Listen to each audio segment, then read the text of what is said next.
In the midst of the whirlwind, those who stand with God weather the storm.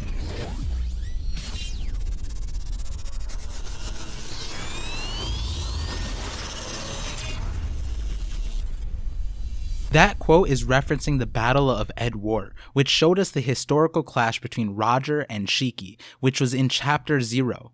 I think Roger stood with God, and that is why he won the war against all the odds. There was a literal storm that was so strong that while Roger had only one ship against Shiki's entire fleet, Roger was the one who came out on top. Though it was stated to have ended in a draw, Shiki had half of his fleet destroyed and sinking in the ocean. You probably didn't think Roger was all that religious. Well, you were wrong. So which god was Roger praying to? I'm going to shed some light on that in this video. So if you're new to my channel, the way I view the world is by making connections. So let me connect you to my vision, the ParVision. Alright, so let's talk about this legendary battle. In Chapter 0, we start out with our great juxtaposition of our two favorite characters in all of One Piece, and current Yonko brothers. Buggy is begging that Roger not try to fight this oncoming battle with Shiki, trying to use any excuse in the book. But Shanks highlights Buggy's power here. He says you can't die no matter how many times you get stabbed, so what do you care? Buggy responds to that saying, I have all sorts of weaknesses. This is a very interesting setup for this legendary chapter and story so far. We know Roger was faced with an illness, and Crocus, the ship's doctor, proclaims that Roger is in good enough health for this fight. Rayleigh says the Oro Jackson won't hinder them either. Then Shiki confronts Roger with paragraphs of words. Can you imagine screaming this over the ocean across boats in the middle of the tumultuous weather conditions? But in total, he proclaimed that Roger knows the location of an ancient weapon and proposes they work together, which Roger declines and says he wants to be free. And you know the whole Pirate King spiel. I imagine Luffy just screaming, Yada! Like, no, like, I don't want to. Luffy would be so straightforward and just done with the conversation. But so, Roger says a bunch of things and then he says, I'm gonna crush you all. Then the events thereafter precipitated and became known as the Battle of Ed War. Re-emphasizing here that Ed War is apparently the name of the sea they were on. But so as the narrator cards say, Roger's ship was in a desperate situation, but was saved by the raging weather. Meanwhile, half of Shiki's fleet sank. In addition, Shiki had an unfortunate accident. Roger escaped and the battle was declared a draw. Then we get an interesting epilogue to this fight. We see that a result of the fight created Shiki's signature appearance. After the fight, Shiki had a ship steering wheel lodged in his head, and it was done in a way that apparently did not affect his well-being, but also could not be removed without potentially killing him. And so a few gags later, this part of the story concludes by saying Roger conquered the Grand Line 2 years later, and you know the rest. So okay, first I want to point out some interesting things within this story. The first thing, this took place before Roger met Odin, which also means that Roger had not gone to Skypiea to find out about Poseidon, nor did he go to any of the other poneglyphs thereafter. But Shiki said that Roger knew of one of the ancient weapons, so naturally you might think it was Pluton, but if he had been to Alabasta and somehow saw their poneglyphs saying where Pluton was, then I would imagine he would be way more interested in going to Wano and actually finding Pluton. Now that we know that this is what was said on Alabasta and Sukiyaki confirms that it is on Wano, which for the sake of this video will hold that this was meant literally and not like a double meaning like it's not really on Wano. But that being said, I think that means that when Shiki confronted Roger here, the only ancient weapon it would make sense for Roger to have possibly known about was the same one we know nothing about, which would be Uranus. Which kind of means if I was able to somehow figure out where Roger had been prior to this, it could give us more of a clue of the ancient weapon Uranus. Maybe it's the giant egg on his ship, or maybe it has to do with God Valley. But then again, if Shiki was on Rox's crew and God Valley was about Uranus, then I'd imagine he'd know just as much as Roger would, maybe? And if you haven't heard my theory about God Valley yet, definitely go check out my Nolan and Vanderdecken videos. Definitely interesting ideas to consider, and if a poneglyph about Uranus was on God Valley, then it would fit the trend explained in those videos. But anyways, none of this is what I wanted to talk about right now. So if you remember the point of this, it was to discuss the gods. I mean, I guess we were with Uranus, but that wasn't the god Roger was praying to overcome these odds. There's two things of important note. The narrator said Roger was saved by the raging weather, which sank half of Shiki's fleet. And if you know One Piece, storms are tied to great powers. I mean, there was a storm mentioned during the Baratie arc that saved Don Krieg from Mihawk. There's this storm in the Battle of Ed War. There was a storm at Logtown too. And even on Onigashima, a certain kind of storm was there too. So in any case, it definitely feels like Oda is bringing up some kind of crazy relation to power, or the D-Clan maybe, when it comes to storms. But how convenient is it that this storm saved Roger, but also destroyed Shiki? Like, it sounds like there was more than luck on Roger's side, possibly a god. But we'll get back to that point in a second. The main thing I want to talk about is, here, I'll give you a second to try and guess what I want to talk about from this chapter. So, did you get it yet? Alright, here it goes. The thing I wanted to talk about is Shiki's head. If you got it, let me know in the comments. But yeah, Shiki's head situation is one of the most interesting mysteries in maybe all of One Piece. How does a debatable Yonko level character from at least their resume end up like this? Could you imagine Whitebeard, Big Mom, Shanks, Kaido, Luffy, Blackbeard like this? Like, that's so random. Like, okay, maybe Luffy, but that's because he's goofy. But did you notice I left one of those Yonkos out? You didn't notice? Well, you better start putting respect on his name. Yeah, I'm talking about Emperor Buggy D. Clown. It's an interesting character in that regard. Now, I've always been a supporter of Yonko Buggy, and if you still disagree at this point, maybe I'll make a video on that with my perspective. But let's get back to Shiki. Looking at this predicament, there's no natural way this could happen. The only way this makes sense is if Law was there, right? He could do something like this. I mean, he is the one who created Monet and created a bunch of other abominations that resembled Smile Fruit users to a certain extent. But that being said, was there someone with the Opi Opi no Mi in this battle? Probably not. I don't see Oda just including such a powerful fruit in this situation without it being emphasized. But that's exactly where I'm wrong. Oda does have the Opi Opi no Mi here, just not in the way we think, and he did emphasize it. Shiki is how we see this part of the story end, but let's look at how it started. Who do we see? It's our boy Buggy. Buggy is the one who actually has the Opi Opi no Mi. Well, not actually, but you know what I mean. I don't think it's a secret that when you look at Law's power and Buggy's power, they're nearly the same thing, except that Law can seemingly access more of his powers. At least in the sense that Law can interact with others and the environment with his base powers, whereas Buggy can only use the Opi Opi no Mi ability on himself. This is so interesting because when you sit back and reflect on how Shiki could possibly end up like this with all the variables we know present at that battle, there's literally no other prominent ability that could explain this, unless there's some next level power that Roger or someone else had that Oda has been hiding, and keep in mind this power would be beyond even my elemental hockey theory. So the fact that we do have a pseudo Opi Opi no Mi power present and Shiki is left with a condition that resembles that of someone who is affected by the Opi Opi no Mi, that makes me think that Buggy was the reason for Shiki's headache. I mean, the steering wheel. I'm just going to call it a headache though. I mean, it makes sense because Buggy is a headache in a lot of people's minds, even in the community. So it's fitting that he was the one that gave Shiki the headache. But you're probably like, well, that doesn't make sense because Buggy has never used this power like that. And I agree with you. But there's been many times in the story when a character did something crazy and they didn't even realize it was them. Usopp and Buggy are the characters I think most of when I say that. But going back to Buggy again.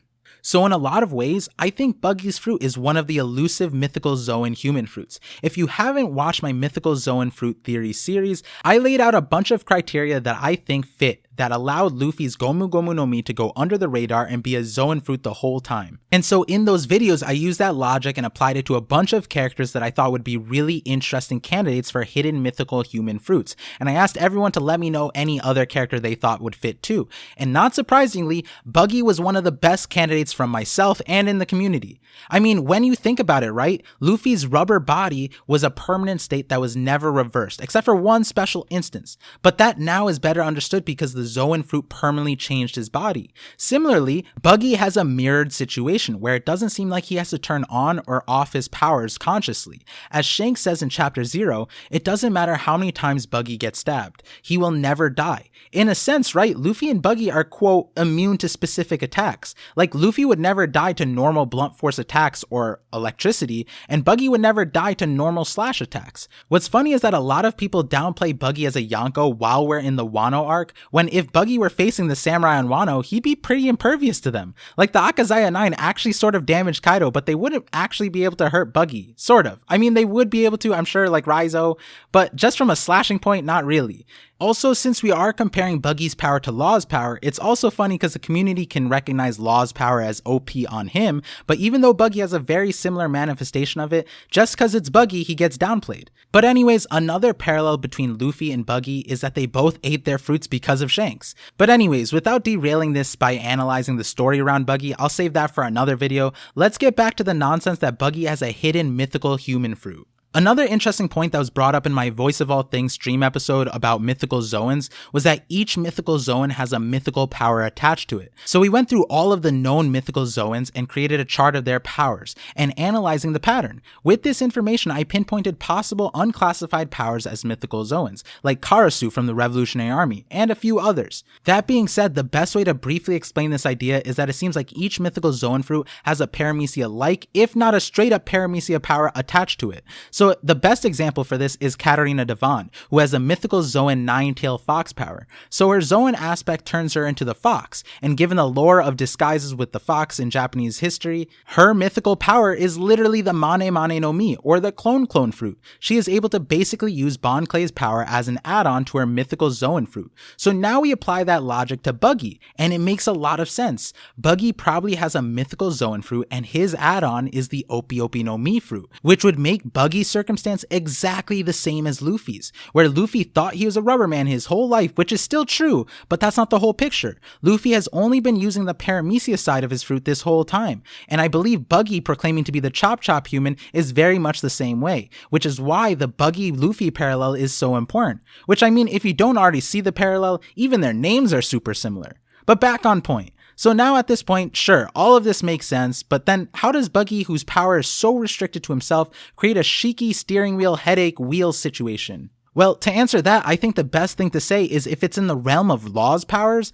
I'd say it might be possible for Buggy to do. Even his awakening power realm might be accessible to Buggy, which makes Buggy an absolute menace of a madman. When you think about it too, when Luffy awakened his fruit, he was able to make the environment and his opponent's rubber just like his own body. So it might be that if Buggy were to awaken his Zoan, he'd be able to do very much the same thing, like Law's Kroom or other abilities Law has shown, which would create the Shiki situation. Now this next part is proof that I have been holding on to for a very long time. Ever since the community was sent into the spiral for the fruit that the Gorosei were talking about in chapter 1037, if you guys remember, I got really deep into onomatopoeia, because onomatopoeia plays a big role in devil fruit names. And one of the best ones was actually for Law's fruit, and it makes way more sense now for Buggy's fruit, but didn't make sense because of how restricted it was. It wasn't until chapter 1044 when we understood mythical human fruits more that I started seeing this in a different light.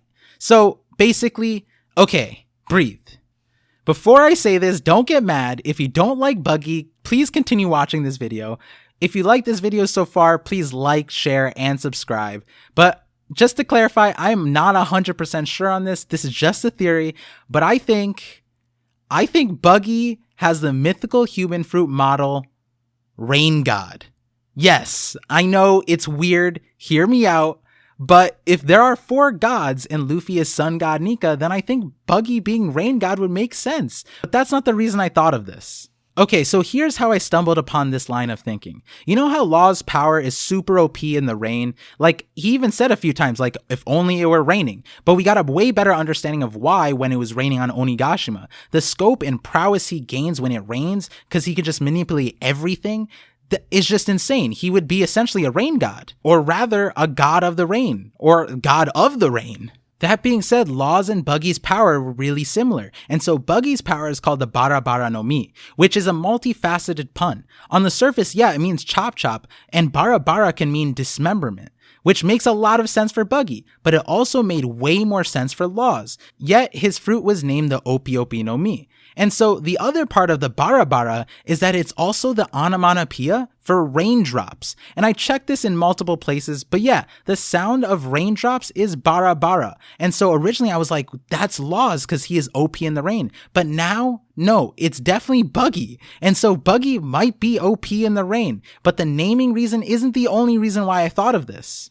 So we know that awakenings can happen in extremely dire situations, like Luffy dying jump-started his awakening, but he himself had no clue about it. And so I think the Battle of Ed War is an example of a dire situation for Buggy. And so what's really interesting is both in the anime and manga, they say it's storming, but it wasn't raining. But right before the steering wheel gets lodged in Shiki's head, in the animations, it shows raindrops falling onto Shiki.